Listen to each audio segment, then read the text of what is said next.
Eh, bueno, pues ahí está. Bienvenidas, bienvenidos a esta cuarta reunión, cuarto encuentro sobre el tema cristianismo y liberación. Hoy nos va a acompañar la doctora Gabriela González para hablar del contexto de estas primeras décadas en que surge esta teología en América Latina. Ya hemos tenido otros 3 encuentros previos este mes y también desde el ciclo de conferencias que tenemos con la Universidad Loyola, tendremos otras conferencias que se sumarán a este tema. Se viene una sobre pedagogía de la liberación eh, y otras más, ¿no? Bueno, pues es un gusto contar otra vez con la doctora Gabriela que voy a presentar ahora. Es doctora en estudios latinoamericanos por la Universidad Nacional Autónoma de México, tutora en 17 Instituto de Estudios Críticos, profesora del Colegio de Estudios Latinoamericanos en la Facultad de Filosofía y Letras. Ha impartido clases en las licenciaturas en Relaciones Internacionales y Ciencias Políticas y en el posgrado de Estudios Políticos de la FES Acatlán. Ha publicado diversos artículos en revistas y libros especializados en España, Brasil, Ecuador y México con temas relativos a feminismo, antologías políticas, disidencias sexogenéricas. Es ganadora del concurso de antologías del Consejo Latinoamericano de Ciencias Sociales, Claxo, con mujeres intelectuales, feminismo y liberación en América Latina. Es parte del Consejo Académico de la revista Cógnita Autónoma de Tlaxcala y pertenece al Sistema Nacional de Investigadores. Pues un gusto tener para, para que nos compartas tus investigaciones y tus reflexiones. Muy bien, Mario. Nada más que voy a fallar un poco en el debate de los primeros años. Bueno, sí voy a hablar de él, pero también voy a hablar un poco de lo que más me he metido, ¿no? Que son las teologías disidentes o posliberacionistas. Pero bueno, ahorita vamos conversando. Yo estoy muy contenta de inicio. Buenas noches a todos, a todas, a todos, de estar acá otra vez, ¿no? No pude conectarme a las otras dos, bueno, a la primera sí, y a las otras dos sesiones no pude porque he tenido así muchísimo trabajo, muchísimo, como no tienen idea, pero este espacio me gusta mucho, ¿no? Creo que es un espacio muy amable y de mucha escucha. Entonces, los intercambios que me ha tocado tener acá, creo que son muy ricos, ¿no? Y bueno, bueno, y también a diferencia de la primera serie de ponencias o de personas que participaron, en mi caso no soy teóloga, entonces no es el enfoque teológico como en el de la primera sesión, ¿no? Es más bien como un enfoque de un análisis por fuera, de un análisis histórico social de las teologías de la liberación, ¿no? Y bueno, la teología de la liberación, ¿de dónde viene? A mí me parece que viene de dos fuentes principales. Una, la doctrina social de la Iglesia, ¿no?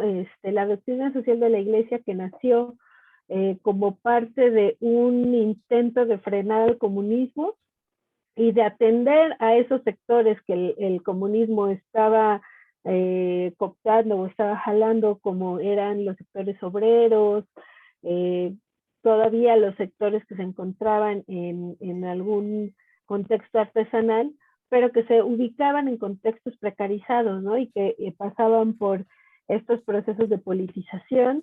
Entonces, bueno, la iglesia trata también de mantener a raya estos intentos de acercarse a lo que llanamente se conoce como pueblo para echar a andar la doctrina social de la iglesia, ¿no?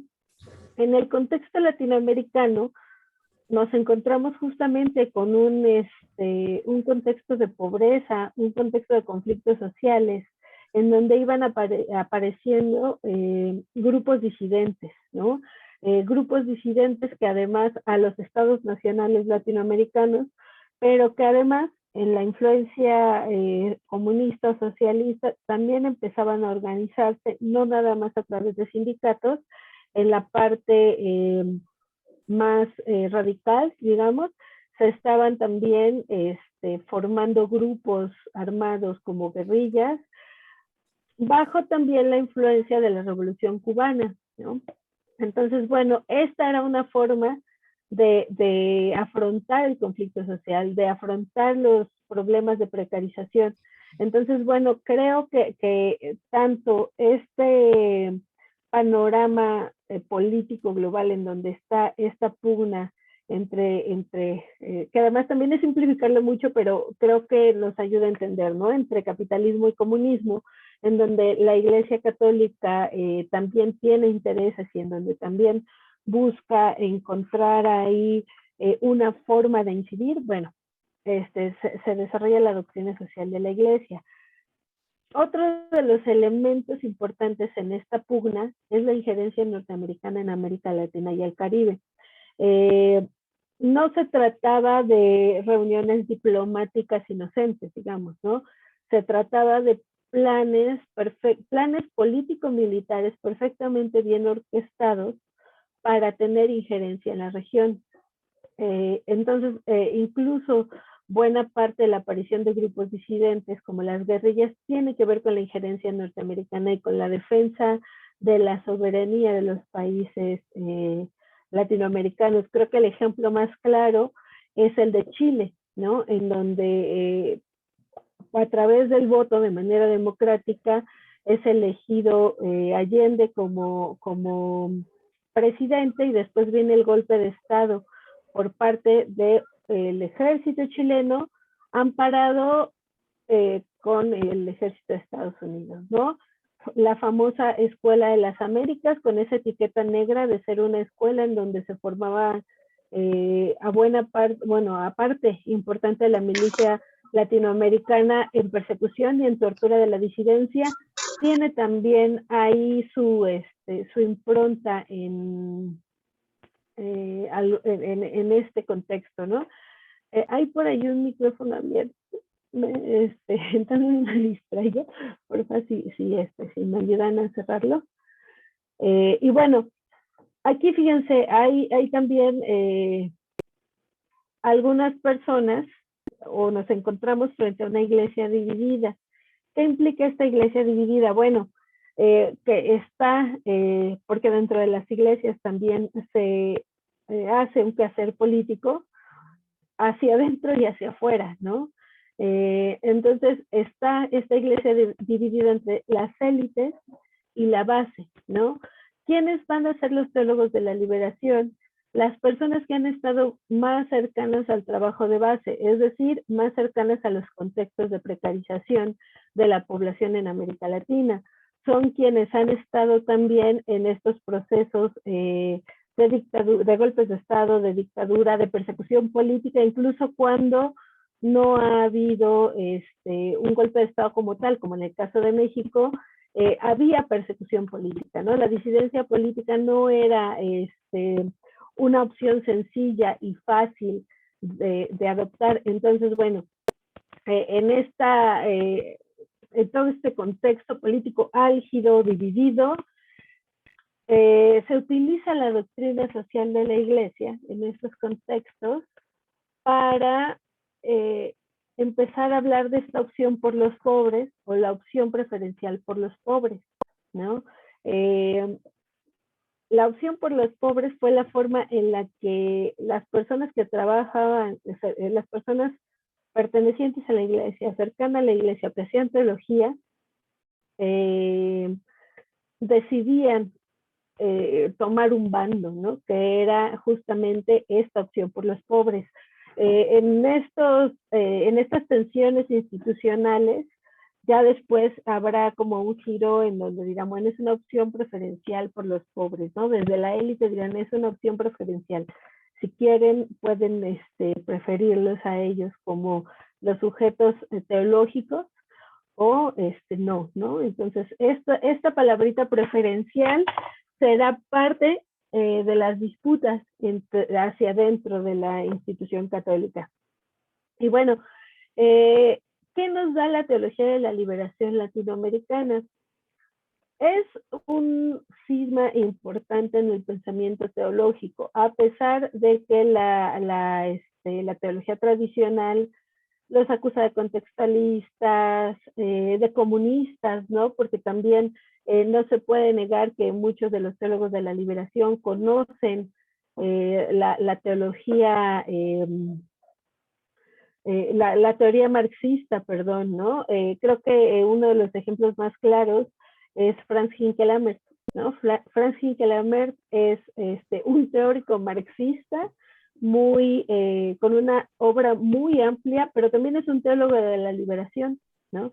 Entonces, bueno, es parte también no solo abrevan de la doctrina social de la Iglesia Católica, también van a abrevar de estos elementos marxistas. Sobre todo, ahorita voy a hablar un poquitito de la teología protestante de liberación que también hay, que tiene ahí algunas influencias un poco distintas, pero no es tampoco tan lejana, ¿no? Pero bueno, ¿qué nos deja la teología de la liberación latinoamericana en términos generales? La idea central de la primera teología de la liberación latinoamericana es traer el reino de Dios a la tierra. ¿Qué implicaba esto? Hacer de la vida de cada persona una vida digna, ¿no? Tan sencillo y tan complicado. El último nombre, Brianda, fue Franz Hinckelamert. Si quieres, ahorita que deje de compartir pantalla, lo escribo en el chat. Pero bueno, la idea es traer el reino de Dios a la tierra como esta idea de dignidad para las poblaciones precarizadas en América Latina, ¿no? Y eso implicaba, insisto, un trabajo material muy amplio, ¿no? Era un trabajo político, cotidiano, eclesial muy amplio. Ahí van a empezar también a tomar algunos pasajes de la Biblia específicos. Uno que se va a tomar muchísimo será la liberación del pueblo de Israel de la esclavitud por parte de Egipto, ¿no? Ya no serán esclavos de Egipto, entonces ese pasaje en especial va a ser muy utilizado justamente para hablar de la liberación del pueblo, ¿no? Entonces, el pueblo o el pobre, ahorita vamos a esa parte, será como el sujeto de esta teología de la liberación, ¿no? Entonces, bueno, en esta idea de traer el reino de Dios a la tierra, se piensa en esta dignidad sobre un sujeto teológico, el sujeto pobre o pueblo. Aquí a lo mejor puede llegar a haber una ambigüedad entre si el sujeto teológico es el beneficiario de la teología de la liberación, o si es el centro de la teología de la liberación, ¿no? Porque me parece que tampoco había un sujeto pobre que estuviera realizando la reflexión teológica. Sin embargo, el sujeto en el que se va a pensar para plantear la liberación, para poder conseguir que el reino de Dios venga en la tierra, será el pobre, ¿no? En tanto se pueda ahí, digamos, incidir en estas partes de las poblaciones, en las partes más precarizadas, más vulnerables, luego entonces podemos cambiar el sentido, ¿no? Entonces el sentido teológico apuntará hacia la liberación. También por eso tiene, creo que sentido esta idea de la teología de la liberación latinoamericana. Esta teología de la liberación con este sujeto pobre, o hablando del pueblo, o centrado en el pueblo, va a tener mucha influencia, ¿no? A partir de este quiebre se van a empezar a desarrollar teologías de la liberación africana, teologías de la liberación en Asia, las teologías post-liberacionistas, como les digo yo, pero que también se llaman a sí mismas teologías de la liberación. Y bueno, otra cosa que a mí me parece muy importante destacar, además de estos sujetos teológicos, o esta idea de sujeto teológico, desde el pobre o el pueblo, es la idea de pecado. Esta idea de pecado creo que no ha sido muy trabajada por los teólogos. Se trabaja, por ejemplo, John Sobrino trabaja la cristología, Leonardo y Clodovis Boff trabajan el método, trabajan algunas otras cosas. Gustavo Gutiérrez habla de que implica la liberación desde ese traer el reino de Dios a la tierra. Y la idea del pecado, también por ahí John Sobrino tiene un texto pequeñito, pero a mí me parece que lo que hacen es muy importante porque van a hablar de un pecado social, de un pecado social, estructural o histórico, depende a qué teólogo leas, ¿no? Ahí pueden usar alguno de los tres, muchas veces no lo especifican, pero a mí me parece muy importante y determinante. ¿Por qué? Porque no están colocando una responsabilidad individual y una relación individual con lo divino y las fallas frente a lo divino, ¿no? Entonces, se está hablando de cómo una sociedad entera puede fallarle a una parte específica de la población con estos pecados estructurales o históricos que serán los que generan la pobreza. Este tipo de pecados serán los que generan esa inequidad o esa imposibilidad de que los seres humanos seamos iguales o nos encontremos en posiciones más justas. Entonces, este pecado social descentra al individuo, habla más de cuestiones colectivas a las que todos tendríamos que atender, ¿no? Y otra cosa importante que me parece decir del pecado social es que libera un poco la idea de que los pecados, las causas del pecado, lo que hace que alguien yerre y se aleje de Dios, no están en el cuerpo, ¿no? Si pensamos al pecado como uno de las formas de disciplinamiento de las personas, en donde se les va a regular la cantidad de cosas que comen o el tipo de cosas que comen, como la gula o sus prácticas sexuales. El cuerpo era causa de pecado. Si estamos pensando en un pecado social o en un pecado estructural o en un pecado histórico, el cuerpo no es el principal lugar de pecado. El lugar de pecado en realidad está en otro lado, y ahí van a tomar de repente fragmentos muy específicos de la Biblia en donde hablen de la explotación, ¿no? El pecado será que alguien explote a su prójimo, ¿no? Aquel que se quede con el sueldo, con el salario de otro hombre, habrá cometido un pecado, ¿no? Entonces, bueno, empiezan también como estas reinterpretaciones que a mí me parece interesante, ¿no? Porque además eso es lo que le dará paso a las teologías post-liberacionistas. Y bueno, entre los principales pensadores de la teología de la liberación, creo que son los más conocidos, Leonardo y Clodovis Boff. Leonardo, por ejemplo, ahora está muy tirado al ecologismo y al cuidado de la tierra, ¿no?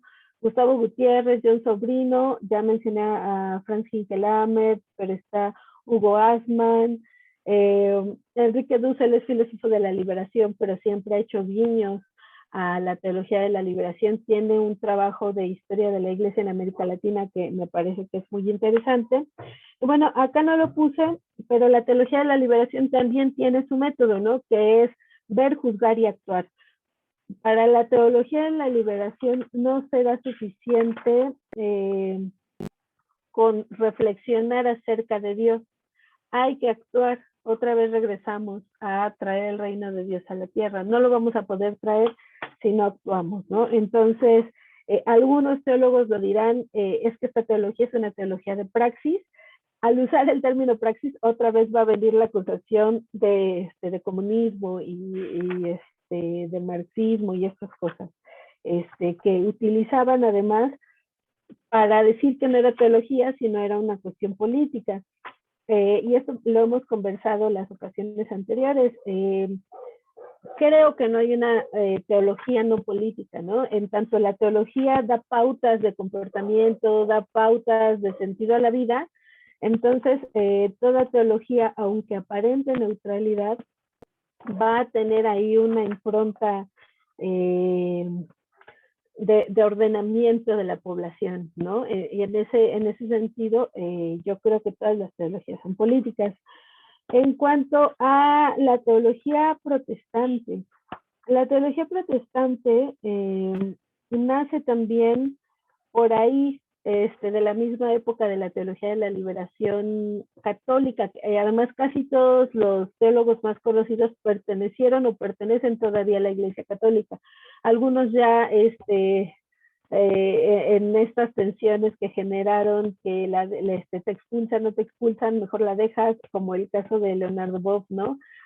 Algunos siguen, como el caso de Gustavo Gutiérrez, pero bueno, son los más conocidos son también de corte católico, cuando del lado de los protestantes también hubo personajes muy influyentes en las teologías de la liberación, sobre todo para las que se van a venir en la actualidad, como Julia Santana, José Miguel Bonino o Rubén Alves, ¿no?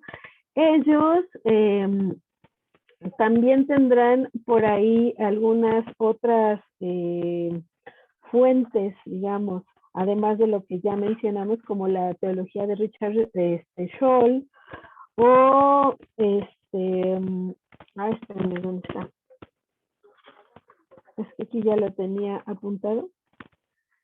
Pero bueno, son otro tipo de, por ejemplo, esta de Scholl, esta teología de Scholl va a funcionar mucho como parte de una teología cubana o la teología en revolución. Cuando en la revolución cubana sale buena parte de la Iglesia Católica de la isla, entonces van a tomar a Scholl, ¿no? ¿Qué es lo que va a decir Scholl? Él va a decir que el quehacer teológico tiene que ser aplicado de acuerdo a nuestros tiempos, con conceptos innovadores que ayuden a comprender nuestras realidades. Es decir, también tenía esta impronta contextualista de la que van a acusar a la teología de la liberación, ¿no? Bueno, entonces ahí creo que Julio Santana, Rubén Alves y Bonino son como los principales representantes. ¿Qué es lo que sucede con la teología de la liberación después? Que es lo que les decía, que les voy a fallar un poco. Porque a mí me parece importante decir que la teología de la liberación no se quedó en los años 60, 70, 80, ¿no? Ha habido desarrollos importantes. Acá, por ejemplo, y ya que les hablé de Franz Hinkelammer, él junto a Hugo Assmann, cuando salen huyendo de Chile después del golpe de Estado de Pinochet, se van a Costa Rica y fundan, seguramente muchos de ustedes lo conocen, el Departamento Ecuménico de Investigaciones, o el DEI. El DEI tiene mucho trabajo en cuanto a la primera generación de teología de la liberación, pero no se queda ahí. Creo que en buena medida ha sido un centro que ha ayudado a que el resto de teologías se desarrollen, porque empezaron o siguieron cruzando los temas teológicos con temas sociales, como el caso de la migración, por ejemplo, ¿no? Entonces, de repente, está Silvia Regina hablando de migración y habla del cuerpo sufriente de Cristo. Entonces, equipara el sufrimiento de las migrantes con este cuerpo doliente que está presente para los creyentes cristianos, ¿no? Ellos tienen ahí en su página, creo que casi toda su revista digitalizada, entonces si pueden echarle un ojo, es un material que siempre recomiendo. Y bueno, ¿qué son estas teologías postliberacionistas? Yo les llamo teologías postliberacionistas porque vienen de las teologías de la teología de la liberación, o de la primera teología de la liberación, porque, insisto, no se quedó nada más en ese sujeto pobre, ¿no? Se empezó a pensar cómo cambiamos el sujeto teológico. Bueno, si vamos a hacer caso a que tenemos que responder a las necesidades de nuestro tiempo para hacer teología, Entonces se va a empezar a hablar desde lugares específicos de enunciación.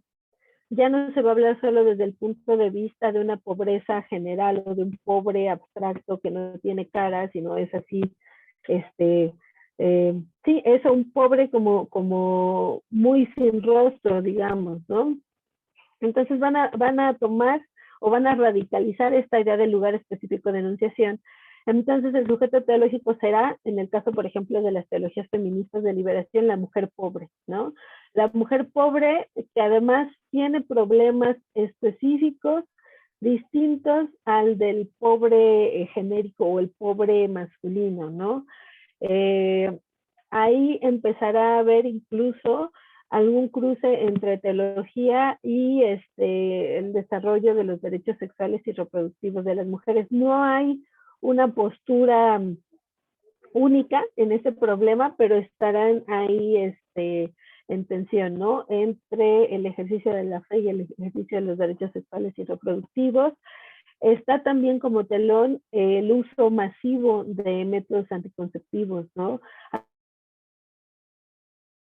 La Iglesia se ha opuesto constantemente en diferentes magnitudes, según también el contexto en el que se encuentran, pero que será algo que atraviesa el cuerpo de las mujeres y que estará presente en algunas discusiones de la teología feminista de liberación. ¿Qué otra cosa va a hacer esta teología? Estas posteologías van a recuperar temas que se encontraban marginados del quehacer teológico, ¿no? Como el cuerpo, los problemas de género, los problemas de racialidad y la sexualidad. Ahí están, además de las teologías feministas de liberación, las teologías afrofeministas o las teologías de disidencia sexual. Cada una tendrá un problema específico que abordar. ¿En qué tienen continuidad con la primera teología de la liberación? Con el método, por ejemplo, ver, juzgar y actuar, ¿no? El segundo, buscar lugares de religación con Dios, de reflexionar lo divino. Aunque acá todas estas teologías van a pugnar por lecturas populares de lo divino, por estas reflexiones populares. Entonces, el lugar teológico ya no será únicamente desde el lugar de esta persona formada profesionalmente para la teología.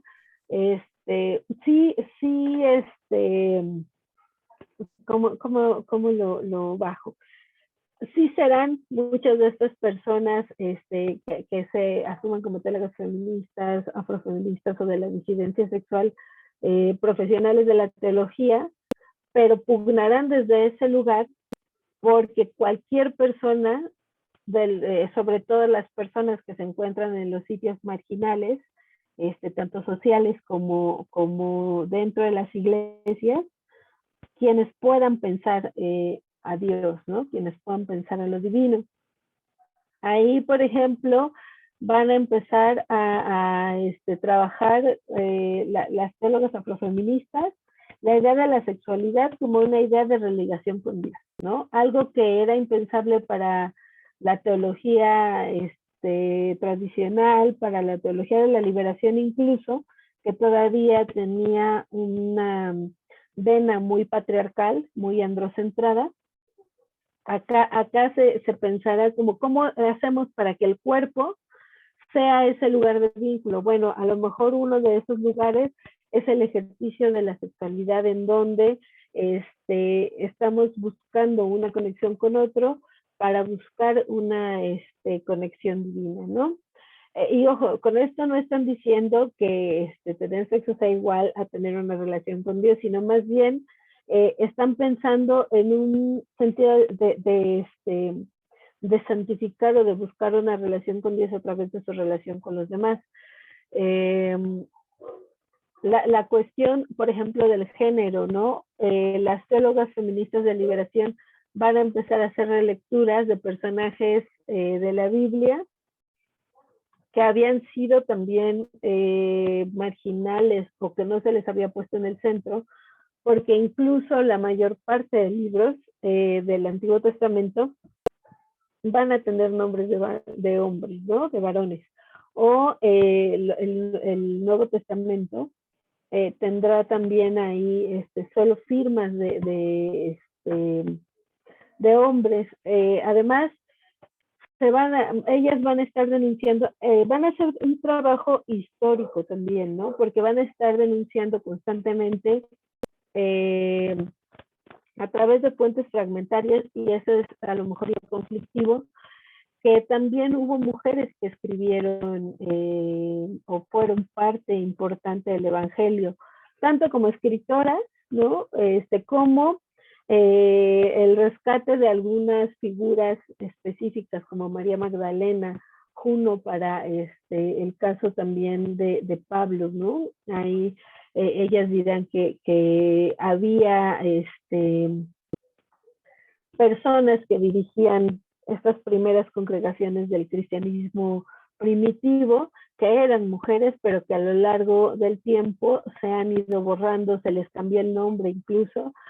Van a tomar algunas figuras de la Biblia como Ruth, como Miriam, para tratar de cambiar la visión masculinista de las lecturas bíblicas, ¿no? En la liberación acá se buscará desde otros puntos de vista, aunque ellas asuman que son herederas de las teologías de la liberación. Ellas, ¿no? En el caso de las teologías de disidencia sexual, también tendrán esta impronta, ¿no?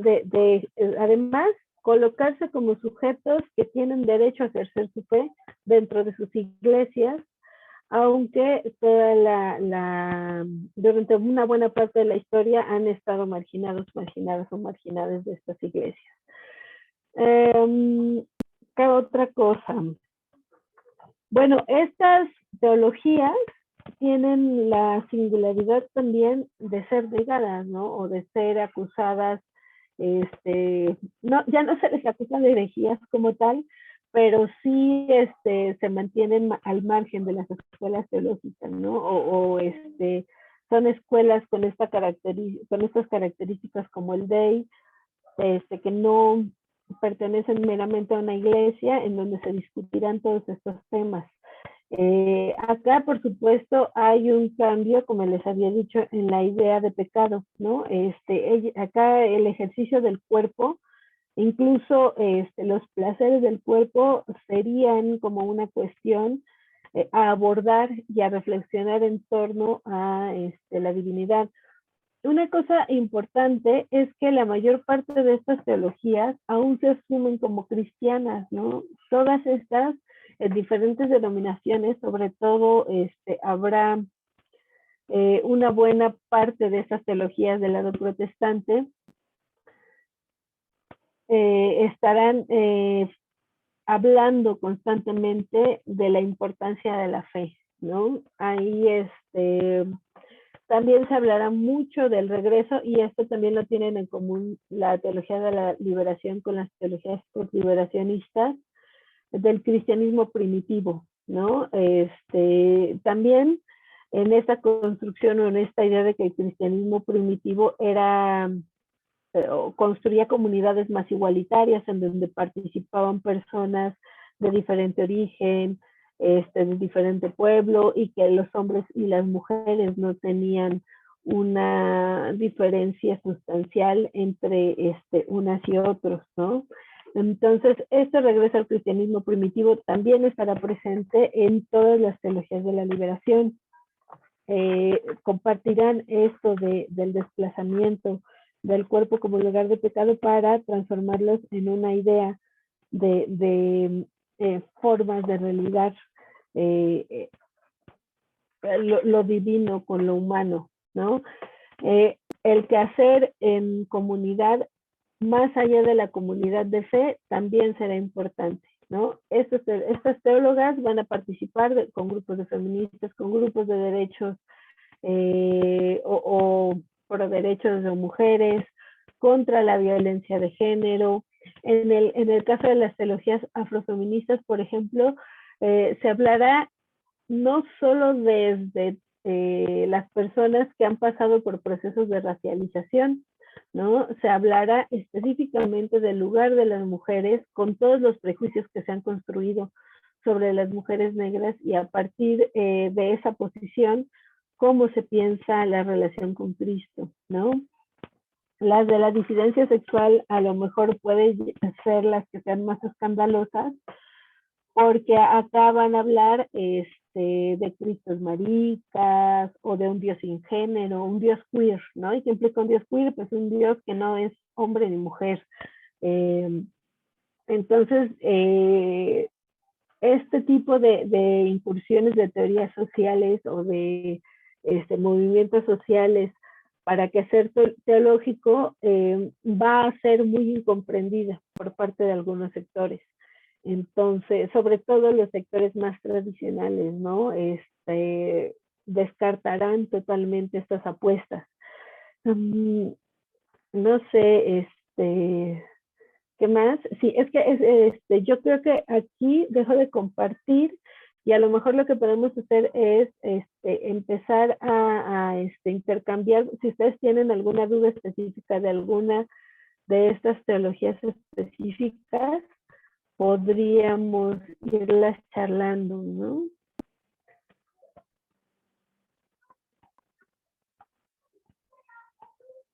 ¿Cómo ven, compañeras, compañeros, compañeres?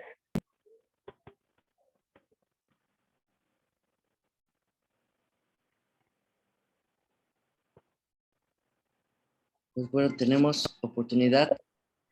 Quien tenga alguna duda, un comentario sobre este acercamiento, con toda confianza, puede, puede compartirlo. Bueno, también una cosa importante de las teologías de liberación desde la primera es que estamos hablando de teologías disidentes, ¿no?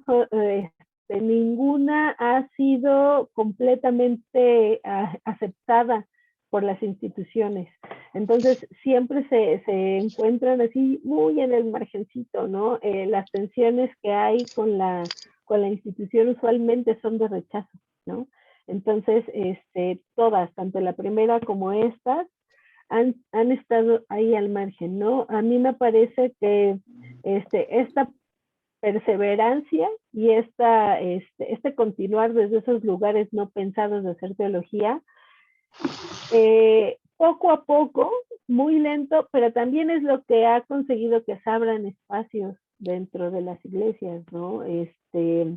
A lo mejor antes era impensable que las mujeres llegaran a algunos puestos importantes dentro de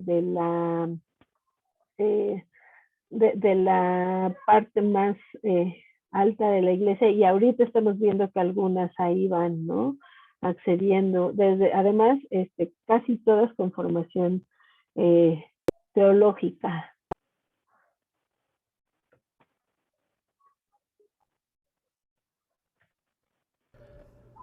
Buenas tardes. Hola, buenas tardes, Carlos. Hola, yo nada más quería preguntar qué textos o artículos nos recomiendan como para ver un poco más a profundidad esto de la teología de la liberación o algunos autores o más bien, o sea, textos en específico, ¿no? De la teología de la liberación en general. Sí, o sea, que nos pudieran ayudar a como a empaparnos un poco más de, pues no sé, de su, a lo mejor, metodología, de su origen, de su, no sé, estructura teórica, vaya. Pues mira, yo recomiendo, hay uno de José Ferraro que se llama Teología de la Liberación, revolucionaria o reformista, ¿no? Ahí está interesante porque ahí pregunta, bueno, es que la teología de la liberación no deja o no renuncia a una institución que está oprimiendo por un lado a estos sectores y por otro lado busca liberarlos. Entonces, y hace un análisis, o sea, más allá de la postura del autor, hace un análisis bueno de cómo se va construyendo la postura de la teología de la liberación. Eh, a lo mejor también a John Sobrino tiene por ahí una cristología desde el punto de vista de la liberación, ¿no? Entonces creo que es una buena opción leer a John Sobrino. A Juan José Tamayo también tiene un buen trabajo de recopilación de las tanto del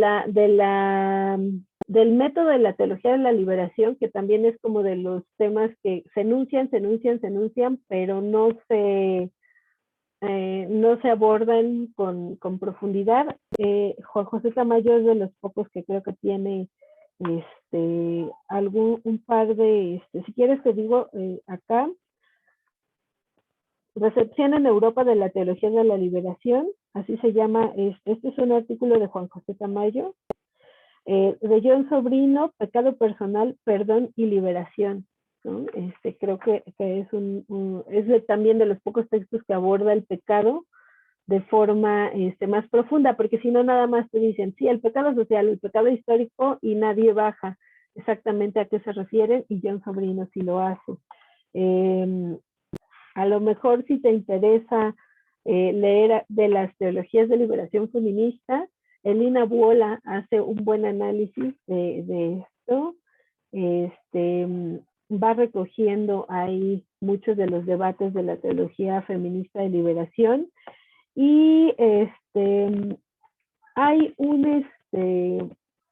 una compilación que se llama Teología Feminista Latinoamericana, de Elsa Tamés y de María del Pilar Aquino. Entonces, a lo mejor esa, para ir entrando a la teología de la liberación feminista también es interesante, ¿no? Y estos cambios. No sé si sea suficiente, ¿te parece suficiente, Carlos? Porque si no, yo aquí te sigo dando textos. Sí, sí, sí me parecen buenas. Voy a buscarlos, y lo digo más que nada porque también estuve de alguna manera en otro curso de así similar de Teología de la Liberación de manera virtual en la Universidad de Centroamérica, la UCA. Ofrecen cursos muy padres, entre ellos estuvo uno de Teología de la Liberación, y hay como muchos textos que abordan sobre todo autores como, por ejemplo, eh, está principalmente, yo creo que eh, de cajón, pues Gustavo Gutiérrez, que es como que el que va estructurando la liberación, pero desde una perspectiva espiritual, o sea, la espiritualidad de la liberación. Y hablando de la filosofía, es que van muy de la mano, ¿no? Porque como que todo este espíritu se fue como conjugando en Latinoamérica y como no sé, en los sesentas, con todas estas dictaduras y guerras, este, civiles y todo. Y también un filósofo que estuve leyendo eh, en ese curso fue Ignacio Ellacuría, que es como pues de los pioneros que empezaron a hablar de esto de la realidad histórica partiendo desde la perspectiva filosófica. Y por ejemplo, creo que Leonardo Boff aborda la liberación desde la eclesiología, y como comentas, ¿no? Que ya actualmente está como abordando temas de de ecología. Este, y por ejemplo, no se considera como tal teólogo, pero sí, yo creo que considero que es un ícono muy, muy importante, como pastor de la liberación, pues Monseñor Romero, que fue, o sea, icónico en El Salvador, ¿no? Que pues ya es un ícono, es patrimonio, yo creo que del Salvador, este pastor, que creo que es mi santo favorito, ¿no? Ahí está precisamente la Ya, cruz. es tanto de los latinoamericanistas perdidos como yo.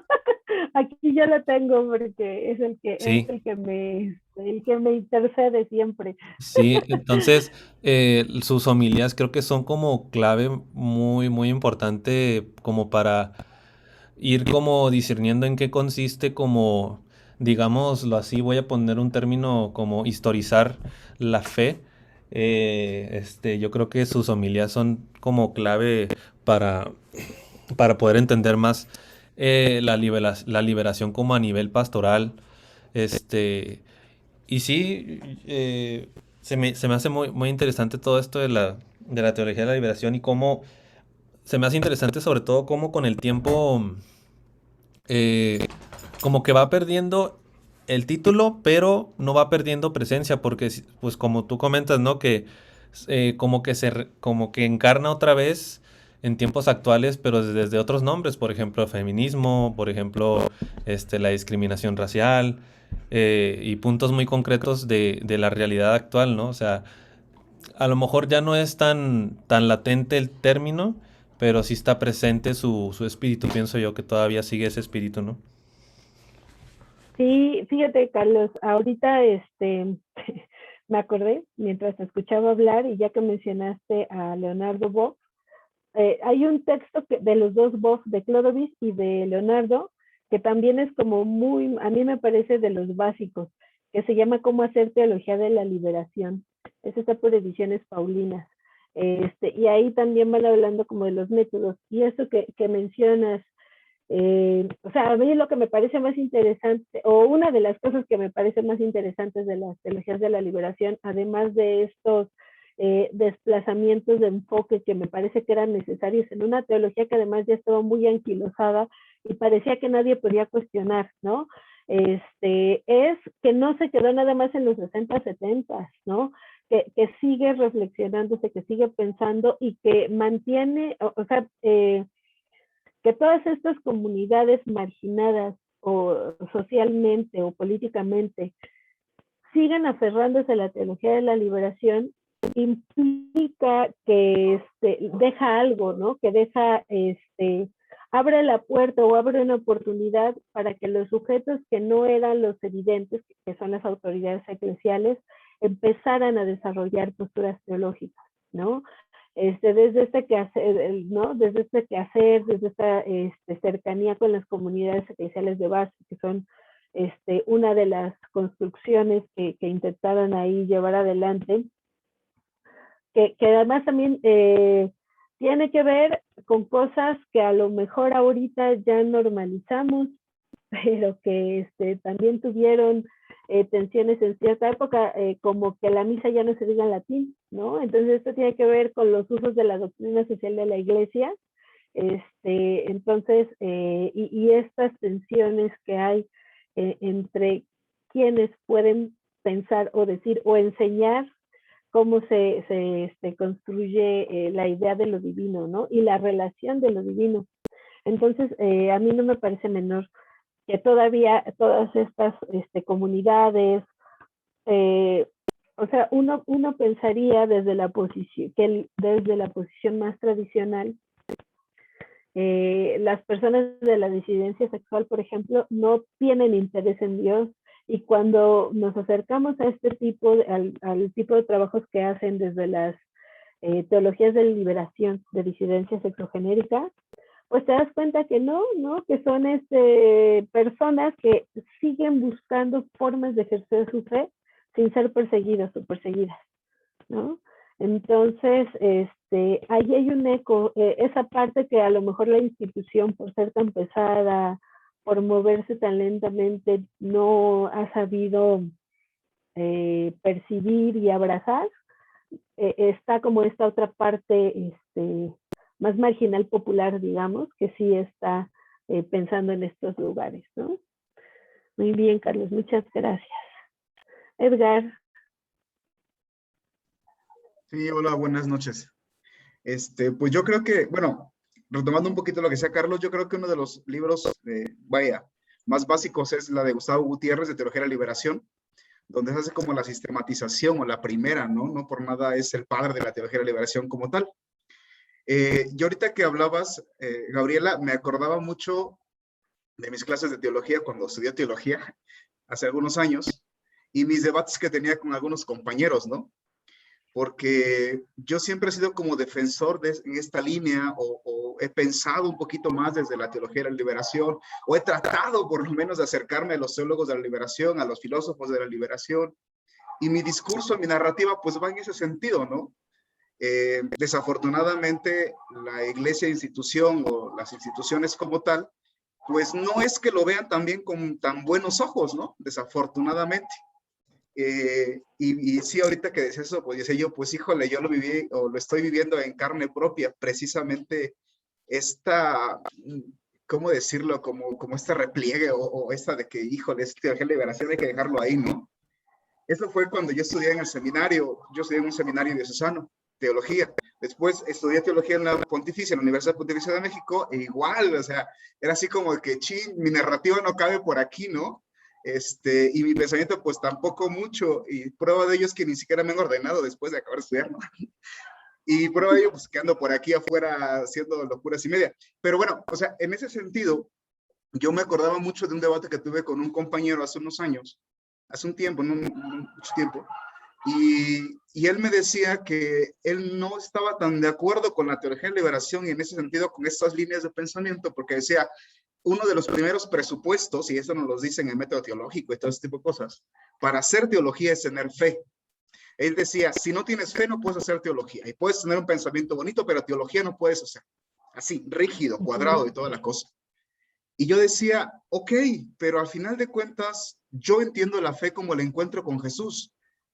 Y si yo ahora, en este momento de mi vida, amo la teología de la liberación y mi narrativa va en ese sentido, es porque trabajando con los pueblos de Oaxaca, con gente, mi gente en las sierras de Oaxaca, en las sierras de Puebla, pues yo ahí me encontré a Jesucristo, ¿no? Y para mí la teología de liberación entonces pudo tener un sentido vital, existencial, que ya no se convirtió en nada más en mera narración, en mero libro o en mero texto, sino en experiencia vital a partir de eso, ¿no? Entonces yo creo que de las grandes cosas, vaya, que yo le agradezco mucho a Dios, es encontrarme con la teología de liberación desde esta perspectiva precisamente, desde donde me ha enseñado a encontrarme con Jesús desde ahí, con Dios desde ahí, y entonces hacer la narrativa, ¿no? Que es el método, a final de cuentas, no tanto deductivo, sino inductivo, pues, ¿no? Al encontrarme en la experiencia y después hacer la narrativa. Pero bueno, ahí, gracias. No, fíjate que está muy bueno. Yo lo que les recomiendo es que, sobre todo si están interesados en el quehacer teológico, es que sí, leamos a los teólogos de la liberación, a los primeros, pero que también leamos a lo que viene después, ¿no? Porque, insisto, siguen todavía desde ese lugar en donde traen este debate que mencionas.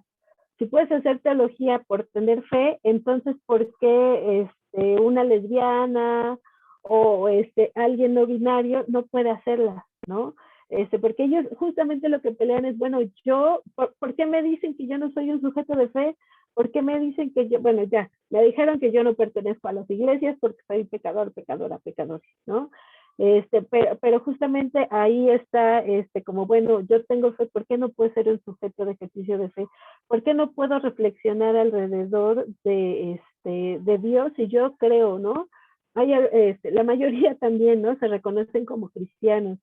Y eso nos mete también a debates que a lo mejor para los primeros teólogos de la liberación no eran tan evidentes como pueden ser para nuestros tiempos. Para nuestros tiempos, con todos estos sujetos que emergieron en los últimos años que ya no corresponden ni siquiera al sujeto político tradicional, ¿no? El sujeto político tradicional, al igual que el sujeto teológico, era un varón, propietario, norcentrado o eurocentrado, y eso se ha ido cuestionando, ¿no? ¿Quién construye lo común? Pues no lo construye ese ciudadano del norte global que tiene pertenencia, que tiene medios de producción. En realidad, quien construye lo común somos todas y todos, ¿no? Entonces, ¿por qué pensar que las voces más autorizadas siguen siendo esas personas, ¿no? Y con esto no quiero restar importancia a lo que hicieron los primeros teólogos de la liberación, porque es básico para hacer un cambio dentro de la forma en la que se piensa cómo hacer teología, ¿no? Eso, insisto, es un cisma, es un cambio de cómo, primero, ¿quiénes se atreven a hacerlo? Latinoamericanos.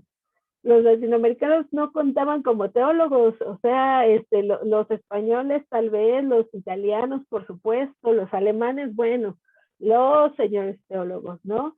Entonces, bueno, que se empiece a hacer primero teología desde América Latina, luego con esta perspectiva disidente, y que ahora también sean todos estos otros sujetos, me parece que es importante porque entonces vamos viendo estas complejidades de pensar a Dios mismo.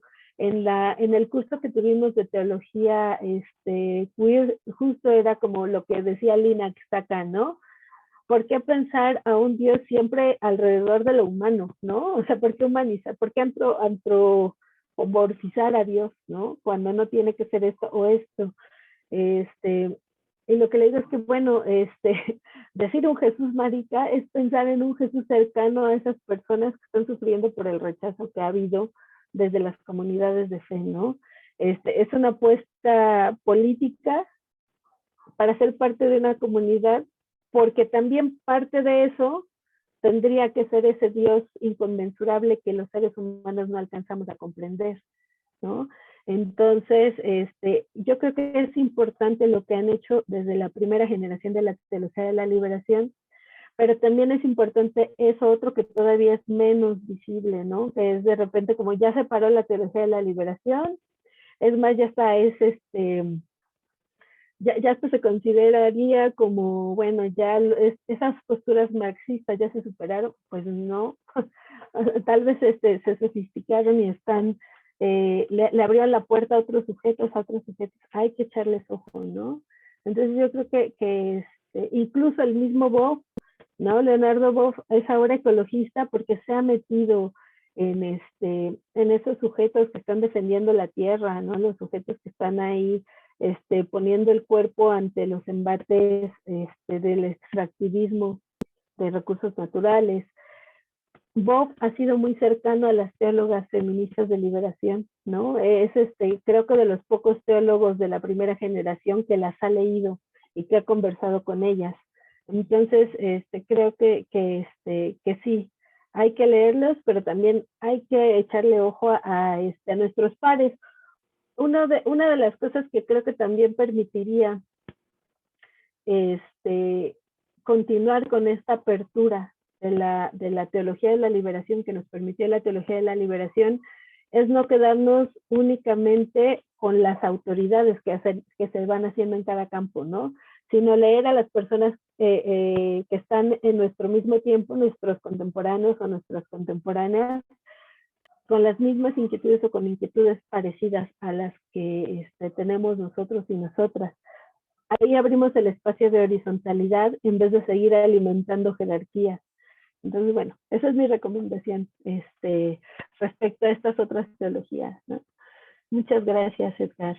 Está interesante. Y bueno, ya si no si no ejerces, bueno, sí, es casi, ¿no? Yo creo que estas posturas que traes pueden construir cosas bien importantes en otros espacios, ¿no? O sea, a veces en los espacios impensados uno ahí va abriendo brechitas, ¿no? Claudia. Hola, buenas tardes, Gabriela. Gracias por todo lo que nos compartes. Hola, Claudia. Mi pregunta es si has incursionado también en la aportación de las teólogas judías, porque me ha sorprendido encontrarme cómo hacen unas verdaderas exégesis muy interesantes, por ejemplo, y que aportan en este sentido a leer la escritura de otra manera, puesto que ellas tenemos la impresión de que el pueblo judío no ha dejado a ellas como un espacio para el pensamiento, y no, me ha parecido muy, muy interesante verlas con una identidad muy, muy, muy fuerte desde su vivencia judía y cómo reflexionan sobre la participación de las mujeres en la Sagrada Escritura y son novedosas. Por ejemplo, me encontraba quien habla de la historia de Judith como en contraposición con las princesas de Disney. Dice, no, Judith no espera a que venga el príncipe a hacerse cargo. Ella toma la espada y va y le corta la cabeza, ¿no? A Holofernes. Entonces, esto dice, esta es el perfil de mujer que se necesitan las que son de Dios, de guerreras de Dios, así, etcétera. Entonces, esa era la pregunta.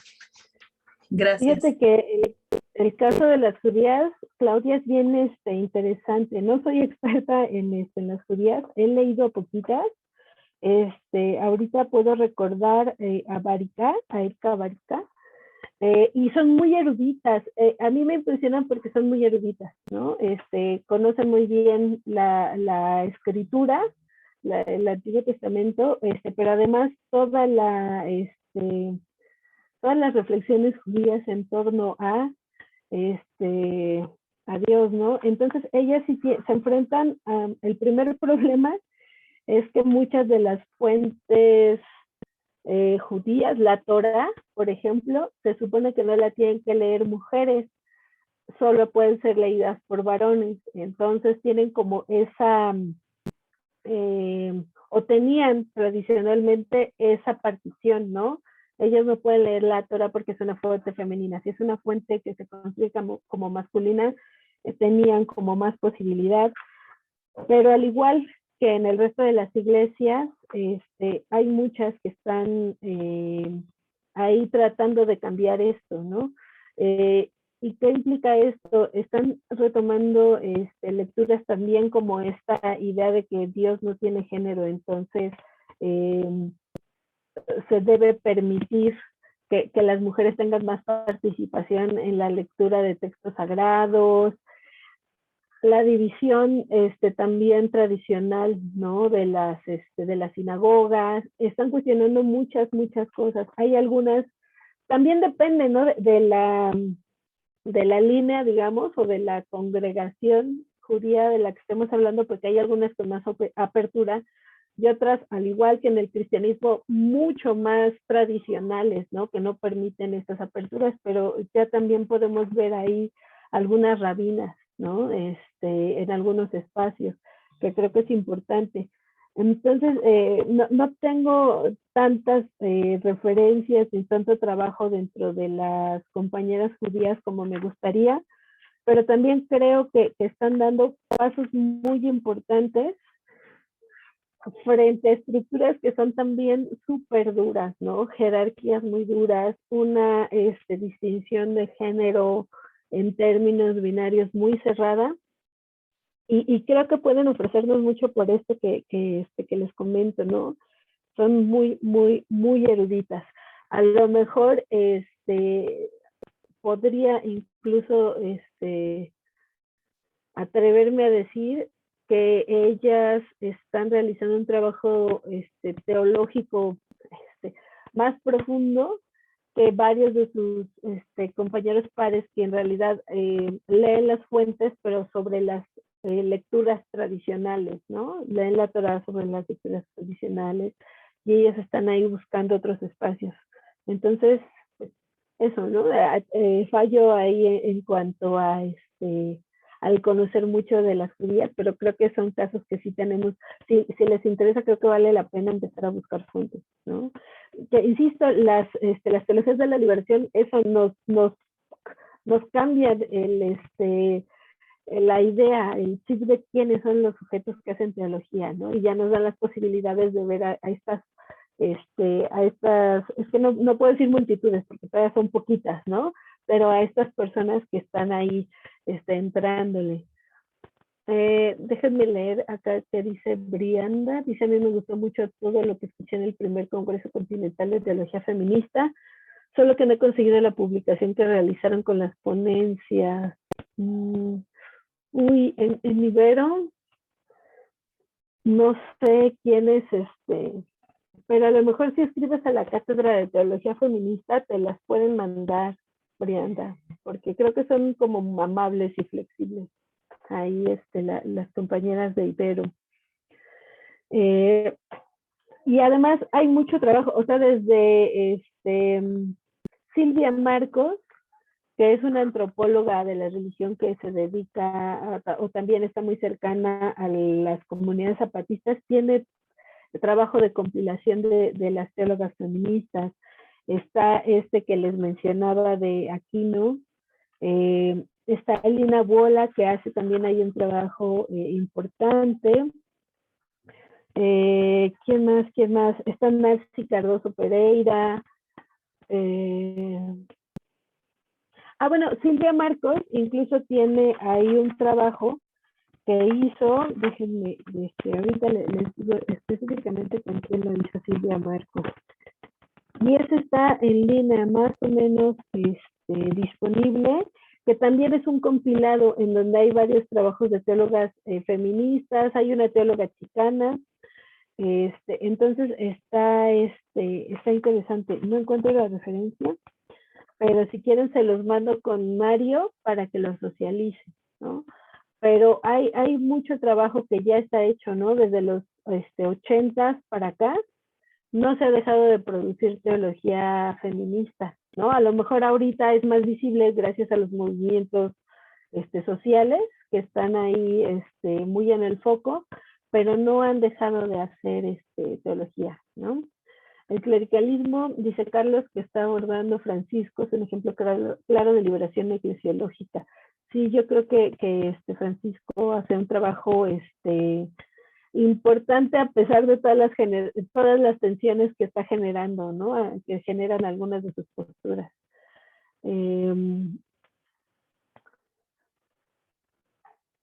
Acá Gloria dice, qué importante esta reflexión y me llena de entusiasmo que la teología de la liberación está dando soportes de otras miradas de nuestro ser como personas y desde lo marginado, y que desde esta teología disidente nos permite expresar el sufrimiento humano. Gracias Gloria.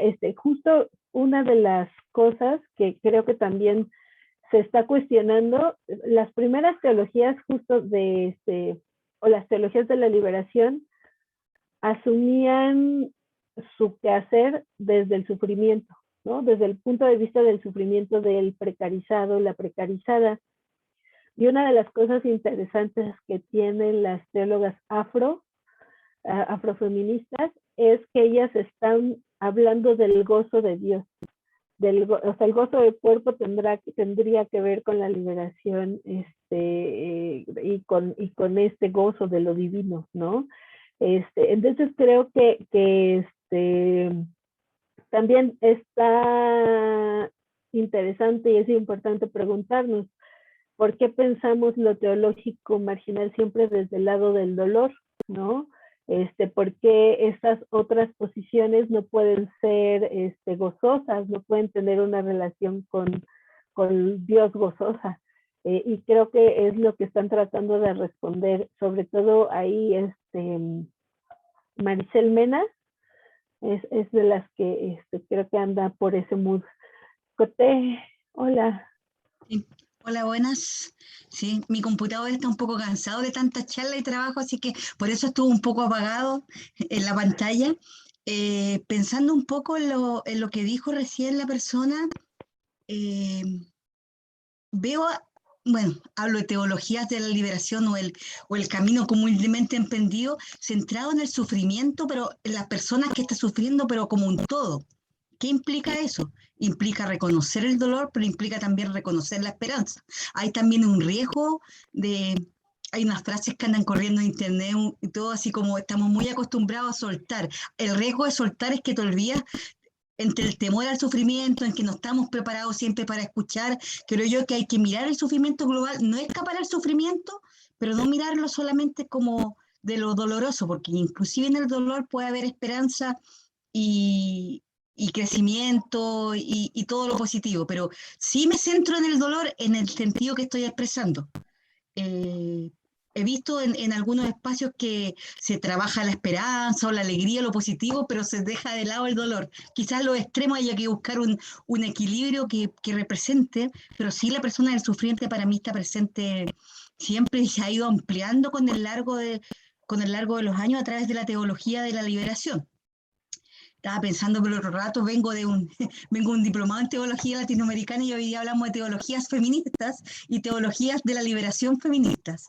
Pero pensando en todas las formaciones y espacios que he tenido en estos días, lo que más me impresiona de la teología de la liberación, y como dijo alguien, que todos somos teólogos y teólogas a pie, es cómo vas pasando del sentir al saber, como estos sabores, sentires, saberes en la teología de la liberación. Yo no crecí con la teología de la liberación, nadie me dijo, mira, esta es la teología de la liberación. Yo la conocí hace relativamente pocos años, el 2013 empecé a conocer experiencias y ahí me llegó la palabra teología de la liberación.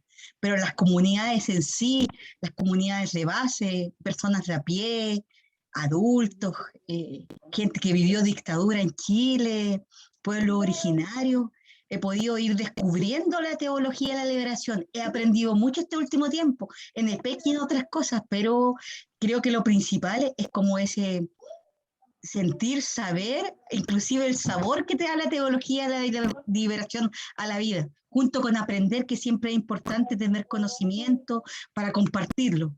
Es como un resumen o algo, o una consecuencia que he sacado de todos estos aprendizajes, que he aprendido mucho, pero no solo en la mente, en el intelecto, ¿ya?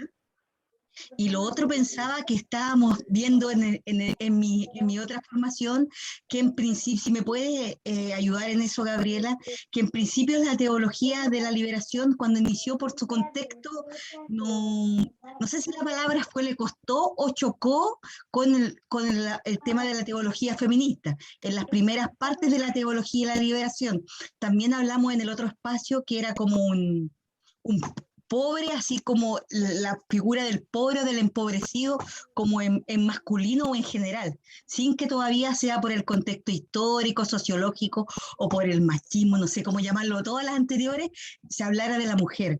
Entonces, si pudieran dar pistas en eso sobre las teologías feministas de la liberación, y pensaba también que hay teólogas de la liberación y teólogas feministas importantes. Tenemos en ecofeminismo Nancy Cardoso, tenemos Ivonne Guevara, tenemos Elizabeth Schussler, que es una teóloga feminista, hay de habla hispana, hay también de habla inglesa, pero según entendí yo, que es relativamente, comillas, pocos años que se viene insertando el aspecto feminista en la teología de la liberación, que en principio no fue fácil, sea por contexto, situaciones históricas, no sé si decir edad o vivencias de los fundadores, por llamarlo de algún modo, de la teología de la liberación, que eran varones, ¿cierto? Pero hubo una dificultad, no sé si persiste todavía con el tema de teología feminista de la liberación, y cuáles serían como las exponentes de esa rama en particular, porque hay otras que son teología feminista, ecofeminismo, pueblo indígena, etc. Gracias. Bueno, primero quiero hablar un poco de esta cuestión del sufrimiento o el gozo. Esto también depende del punto de vista teológico de la teóloga que esté enunciando. Creo que la primera teología de la liberación tuvo un enfoque cristológico. Entonces, con Cristo se hace énfasis en el cuerpo sufriente, ¿no? El cuerpo doliente del migrante, el cuerpo sufriente del pobre, como Cristo sufrió y padeció por nosotros. Y el caso, a lo mejor, de estas teólogas más contemporáneas, me parece que esta intención de gozo es porque se piensa desde la posición del Espíritu Santo, ¿no? Entonces hay como elementos distintos en torno a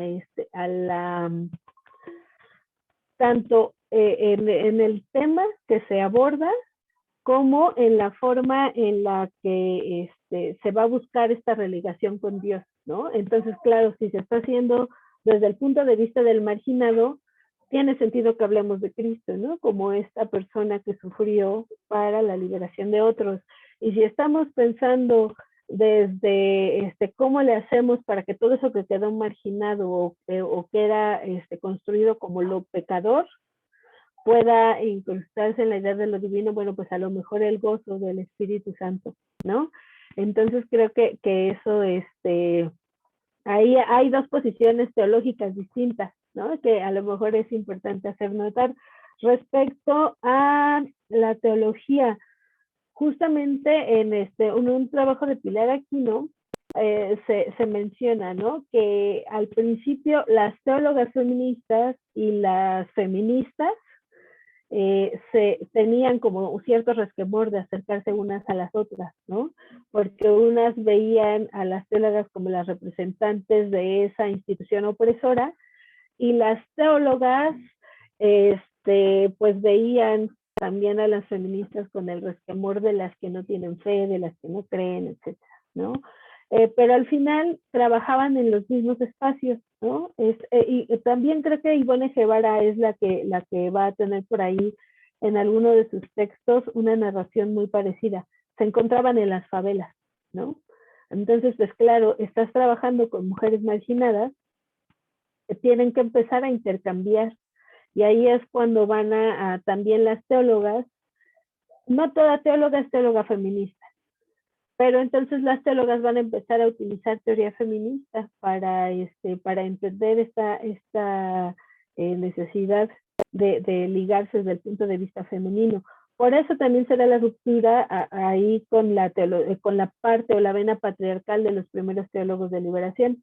Hay un texto de Marcela Althaus Reich, ya me había tardado en mencionar a Marcela Althaus Reich, que se llama Marx entra en un bar gay.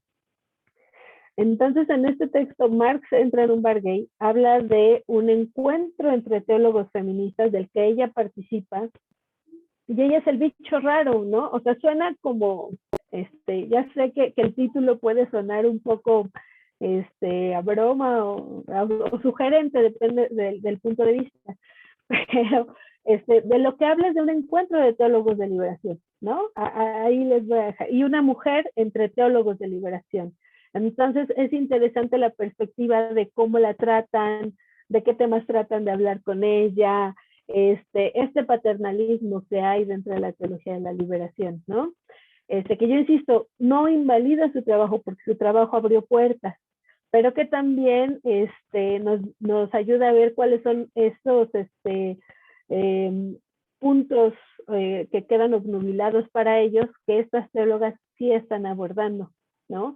Que son los problemas específicos de las mujeres y cómo a las mujeres se nos ha dicho que hay que vincularnos con Dios, ¿no? Porque siempre es como esta idea de la pureza, esta idea de lo impecado, ¿no? Entonces, bueno, una mujer impura no puede relacionarse con Dios.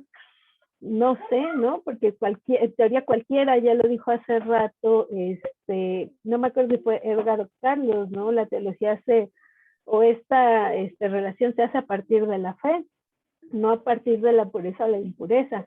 Entonces, bueno, pero sobre las mujeres siempre está como ese problema. Entonces, si quieren echarle un ojo a este texto de Marx entra a un bar gay, van a ver que no es tan terrible como suena en el título, pero habla de estas posiciones de los teólogos más paternalistas frente a una teóloga mujer. Y también de los temas, ¿no? Creo que ahí nos hace ver la ruptura entre los temas que va abordando cada una o cada posición. Y respecto a las teólogas feministas o las teólogas ecofeministas o las teólogas afrofeministas, creo que no vamos a dejar de ver apellidos en las teologías, ¿no? Porque implica desde qué posición se está reflexionando en torno a Dios. Entonces, bueno, a lo mejor una teóloga feminista está hablando de liberación, está hablando de esta mujer sujeto pobre, ¿no? Las mujeres de las favelas, de los barrios, las barriadas, ¿no? También, por ahí se llaman. Y a lo mejor una teóloga ecofeminista está más cercana a poblaciones que están defendiendo sus territorios, ¿no? De ahí también sus preocupaciones. A lo mejor si pensamos en las teólogas afrofeministas, ellas quieren traer a presencia todos esos elementos que se habían construido como negativos, que son algunas cuestiones de las religiones afro, ¿no? O las cuestiones del cuerpo, las cuestiones de la sexualidad, quieren traerlo como un punto central de su visión teológica. Seguramente el caso de la teología indecente de Marcela Althaus Reich lo que quiere traer acá como sujeto teológico es a los pobres exodisidentes de los barrios de Buenos Aires, ¿no? Por ahí empieza, es una crítica postcolonial o decolonial incluso al quehacer teológico. Entonces yo creo que no se van a detener ahí porque en la medida en que haya personas tratando de reflexionar a Dios, se va a ir ahí también modificando el lugar de enunciación, ¿no? Creo que a lo mejor las diferencias se encuentran en dos cosas. Uno, el lugar de enunciación del teólogo o la teóloga, y otro, a quién quieren colocar como el sujeto de interpretación de Dios, ¿no?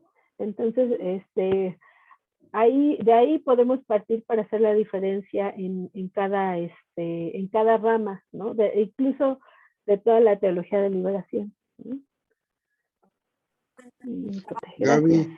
Gaby, Gabriela, buenas noches. Quiero hablarte. Hola, buenas noches. Sí, soy Jerónimo. Quisiera preguntarte de que si no tenía mucho que ver en esto, en una primera etapa, bueno, ha ido progresando. Creo que al último ya dabas mucho, como una concretización, teniendo en cuenta más a la gente empobrecida y también a la gente marginada. No sé si también por ahí entraría en gran parte la teología de la liberación sin tener en cuenta el concepto de la reflexión sobre Dios. No sé si eso me pudieras un poquito hablar. Gracias.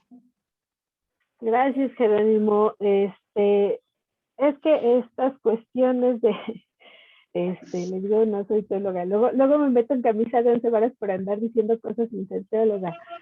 ¿Quién puede reflexionar a Dios? Solo las personas que han estudiado teología, a lo mejor tienen un poco más de elementos para hacerlo, ¿no? Pero eso creo que no les da exclusividad, ¿no? Aquí habríamos a lo mejor de cuestionar cuál es la relación fe-teología, o si la teología es una sistematización de reflexionar en torno a la fe o en torno a esta relación que trata de mantenerse entre lo humano y lo divino, ¿no? Entonces, en cuanto a estas marginalidades, creo que es parte de lo que defienden, e insisto, desde su marginalidad han encontrado espacios para irse formando como teólogos o teólogas.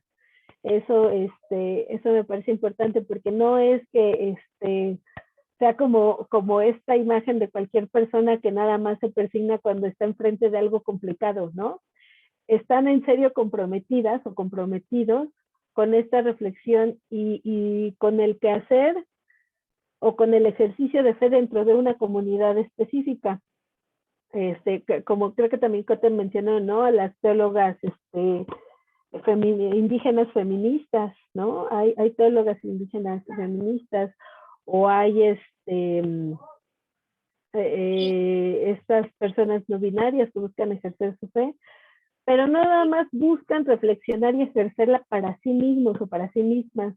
Están pensando en un ejercicio comunitario para las comunidades a las que pertenecen, ¿no? Y a lo mejor esa sería la principal diferencia entre quien hace teología de manera profesional, digamos, que entre cualquiera de nosotros o nosotras que estamos tratando de reflexionar en torno a Dios. Su capacidad de sistematizar para incidir en una comunidad de fe, ¿no? Que creo que no es un asunto menor, es un asunto muy importante, muy colocado, y que no cualquiera tiene compromiso de hacer, ¿no? Entonces, a lo mejor por ahí va esta cuestión, Jerónimo, ¿no? Yo creo que el quehacer teológico no es exclusivo de quien está formado, creo que cualquier persona puede hacerlo, pero quien está formado tiene las herramientas para sistematizarlo y replicarlo en comunidad o extenderlo a la comunidad, que es un reto no fácil de asumir, ¿no? Entonces, no sé si contesté la pregunta, Jerónimo.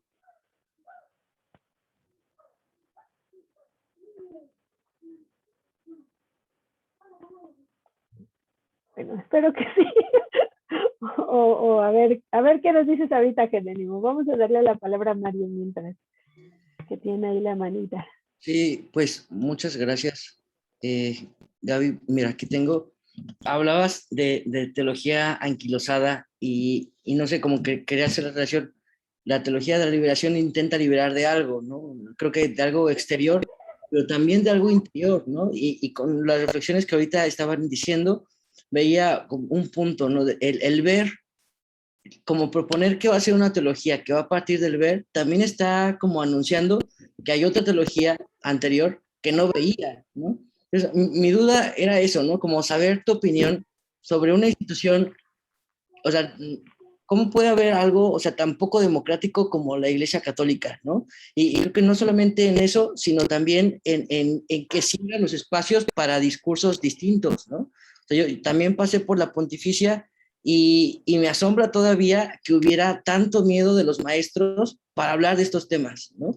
E incluso de las comunidades eclesiales de base en México, creo que tienen un miedo y que es desde la experiencia, ¿no? De persecución, pues eso, de que se buscara que se extinguieran, ¿no? O sea, ¿cómo puede ser esto? O sea, pensaría que incluso no tiene futuro una institución tan violenta, ¿no? Tan cerrada. Pues eso, o sea, ¿cómo es posible que tiene vigencia o cómo se mantiene de pie? Ay, qué pregunta, me hiciste, me hiciste la pregunta del millón. Es que, mire, una de las cosas que ha desarrollado muy bien la Iglesia Católica a lo largo de los siglos, o sea, porque además no tiene 1, ni 2, ni 3 siglos, ¿no? No, bueno, sí, no, bueno, ya estamos en el 2021, ¿no? Ya tenemos ahí una larga historia con la Iglesia. Es que ha podido desarrollar, y eso es curioso, porque eso sí lo ha podido desarrollar y adaptar a cada tiempo. Dispositivos de disciplinamiento, ¿no? En términos Foucaultianos, desde cuestiones que son abiertamente violentas, como la caza de brujas, la quema de personas, el ahorcamiento de personas, ¿no? A los herejes los ahorcaban o los quemaban, es decir, y además de manera pública. Este es un dispositivo de espectacularización de la violencia del medioevo que después fue trasladado a América, pero que estaba ahí presente, ¿no? Es decir, era un ejercicio de violencia pública, muy evidente. Pero tiene otros menos evidentes, como el caso de la confesión que aborda Foucault, ¿no? Entonces, ahí la confesión será un dispositivo de control que después será trasladado a la institución médica, nos dirá Foucault, ¿no? Entonces, la consulta y el que sabe todos los secretos de la persona será el médico. Pero primero fue el sacerdote. Como mencioné, yo creo que ha podido ir sofisticando, ¿no? Ya estos dispositivos de control.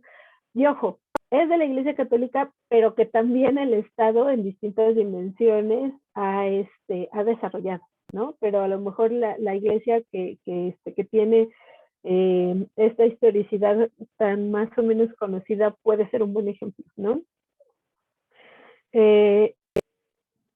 Cuando yo me aventé a hacer esta investigación de la teología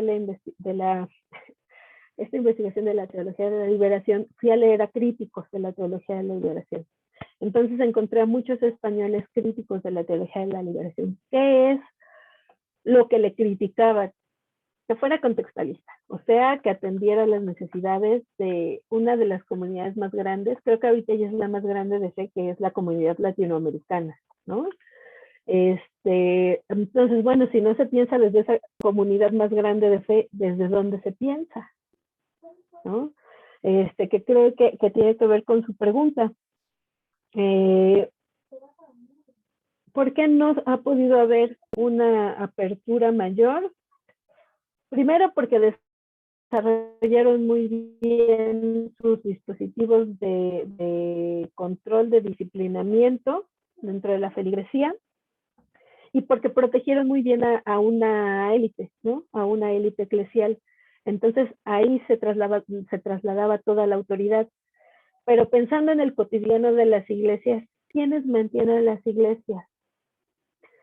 Las señoras. O sea, yo siempre, mi respuesta siempre es las señoras, las mujeres, porque son las que limpian los espacios, las que ponen flores, las que están procurando a los sacerdotes, a los diáconos, las que están organizando lecturas populares de la Biblia, las que están organizando grupos de oración. El alma de la iglesia son las señoras, son las mujeres. Pero ellas realizan estas labores cotidianas de reproducción y tienen un tope al momento de la decisión, ¿no? Entonces, tienen tan blindada esa parte de la decisión y tan operacionales las cuestiones del control y del disciplinamiento, que por eso estamos viendo, creo que una de las mayores crisis, si no es que la mayor crisis de la Iglesia católica, ¿no? La cantidad de personas, yo platicaba con un compañero austríaco, que en Austria tienes que tener como un certificado o una credencial de la religión que profesas, ¿no? Haz de cuenta, tus papás en tu CURP también te ponen religión, tal, ¿no? Pero tú puedes cambiarla o puedes decir sin ninguna cuando ya eres mayor de edad. Él me contaba que la cantidad de personas que ha retirado el católico que le habían puesto sus padres es grandísima, ¿no? Y eso se puede ver en los estudios que se hacen cada año de personas que pertenecen a las iglesias. ¿En dónde es en donde tiene la mayor parte de feligresía ahorita la iglesia católica? En las excolonias, y no me parece casualidad, porque los procesos de evangelización han producido estos procesos de disciplinamiento que se reproducen, ¿no? Entonces, incluso puede haber pleito contra las autoridades laicas, por llamarlas de alguna manera, contra el Estado, pero se mantiene la fe, ¿no? Se mantiene la fe. El ejemplo colombiano a mí me parece muy paradigmático, porque los guerrilleros traían a su Cristo, traían a su santo, traían a su imagen de la Virgen, aunque luchaban armadamente contra el Estado, ¿no? Entonces, bueno, claro, puedes tener una rebeldía contra las estructuras opresivas del Estado, pero no contra ese vínculo de lo divino. Entonces, bueno, al ser o al colocarse la iglesia como ese mediador, creo que es difícil, ¿no? De romper. No sé si la Iglesia Católica vaya a tener la celeridad para hacer los cambios que necesita, con la celeridad que están ocurriendo los cambios de paradigma a través, además, de estos cambios generacionales, ¿no? Yo creo que la Iglesia Católica se enfrenta a una de sus crisis más grandes en la historia. ¿Cómo la va a resolver? No sé, pero tiene que hacerlo ya y rápido, y creo que iría por ahí. La apertura democrática, la apertura de espacios. ¿Lo van a hacer por gusto? No, ¿no? Solo lo van a hacer por necesidad, cuando toda la feligresía esté desbandada, o cuando la feligresía esté presionando, ¿no? También eso nos enfrenta a la paradoja de, bueno, estamos presionando y no nos hacen caso, ¿cuánto vamos a aguantar ahí resistiendo? Esa es la pregunta, ¿no? La gente se cansa fácil. Ahora, la puerta de esperanza que yo veo es que las personas de fe no se cansan fácilmente, ¿no? Entonces, a lo mejor la otra es que se vuelva una institución más chiquita y más cerrada, ¿no? Que eso sería, a mí me parece el peor de los escenarios, que sean estos muchachos seguidores de Vox, ultranacionalistas, ultraelitistas, y que solo se queden con ellos. Esa para mí sería como la peor opción, pero es una de las opciones posibles, ¿no? Aquí es cuando quisiera tener una bola mágica para dar una respuesta certera, pero creo que solo podemos ver estas opciones, ¿no? Entonces, bueno, a ver cuánto aguantamos más ahí empujando. Y si no, pues bueno, habrá desbandada, refundación.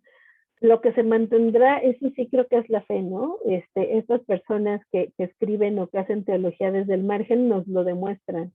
No están dentro de la institución, pero siguen asumiéndose cristianos, siguen asumiéndose creyentes, siguen ahí con esta persistencia de Dios, ¿no? Que va más allá de las instituciones. Muchas gracias, Gaby. No, perdónenme por no contestar nada certeramente, pero los tiempos no me dejan tener una respuesta. Y está Lina, ya estamos sobre el tiempo, pero Adelante. Bien cortito, solamente a propósito Lina, de lo que querida. decía Gabriela, de estos métodos de disciplina, es que están basados en algo que es sumamente importante, porque ellos, lo de la jerarquía, utilizan la salvación y el miedo de las personas. Entonces, como ellos son los que deciden quiénes son los que se condenan y quiénes son los que se salvan, así han sido educados más de 20 y tantos años, o sea, siglos, perdón. Entonces, para algunas personas es de mucho temer y es muy terrorífico el sentirse que en la otra vida van a ser castigados. Entonces, ese es un control muy fuerte. Y entonces, cuando se habla de las teologías de la liberación, se va comprendiendo que esos temores en realidad van quedando de lado, y por eso yo siento que las personas pueden pensar y sentir de forma distinta a la manera como se ha educado hasta el momento. Y por otro lado, el tema de la iglesia es un tema de poder. Como tú decías, probablemente si las personas empiezan a pensar por sí mismas y hacer sus cosas por sí mismas, la iglesia, la jerarquía, parte de la jerarquía va a ir cambiando. Pero lo veo muy difícil, porque lo que está detrás es el poder. Sí, yo estoy de acuerdo con Lina, ¿no? Mientras no haya una renuncia al poder, justamente por eso no hay apertura democrática, ¿no? Porque eso implica que no son las mismas personas de siempre. Entonces, algo tendrán que repensar, porque sí, a mí me parece que es algo urgente. Y pensando en esto de la salvación que mencionas, Lina, ¿no? Esa carta la juegan un montón de espacios y de sectas, ¿no? Las sectas, ¿a qué se aferran? Bueno, incluso hasta las sectas que pueden parecernos más absurdas, que creen que van a llegar los extraterrestres a salvarlos y abducirlos y llevárselos a un lugar mejor, le están tirando a la carta la salvación, ¿no? A eso le están apostando y les funciona, aunque después terminen en desgracia, porque hay como propuestas muy descabelladas, pero se aprovechan, ¿no? Como de esta necesidad humana de creer. Entonces, bueno, a lo mejor el ejemplo puede parecer muy visible, pero ha pasado, ¿no? El jugar la carta del bueno, el malo, o sea, estas dicotomías, bueno, malo, el puro o el impuro, ¿no? El pecador y el salvado sirven para también echar a andar estos dispositivos de poder. Pero bueno, ahora sí ya nos pasamos. Pues muchísimas gracias, Gaby, por acompañarnos. Muy interesante todas estas reflexiones que nos compartes y que surgen en el diálogo. Y pues ahí está también esta invitación que nos hacía Lina a inscribirse en el canal de YouTube de PEC, y ahí tenemos pues cursos completos, ¿no? que hemos tenido de compartir contigo y con otros maestros, maestras, y de pues también decir nuestras dudas y aportes. Pues muchísimas gracias, y gracias también a quienes desde Chile, Argentina se conectan, que es 2 horas más tarde. Pues les agradecemos que estén aquí con nosotros. Se desvelan. Muchas gracias por desvelarse con nosotros, con nosotras. Y la próxima semana empezamos un curso Siempre. de política. Estará bueno también. Muy bien. Vale. Siempre es un gusto. Muchas gracias por invitarme, Mario. A ti, Gaby. Muy bien. Pues bueno.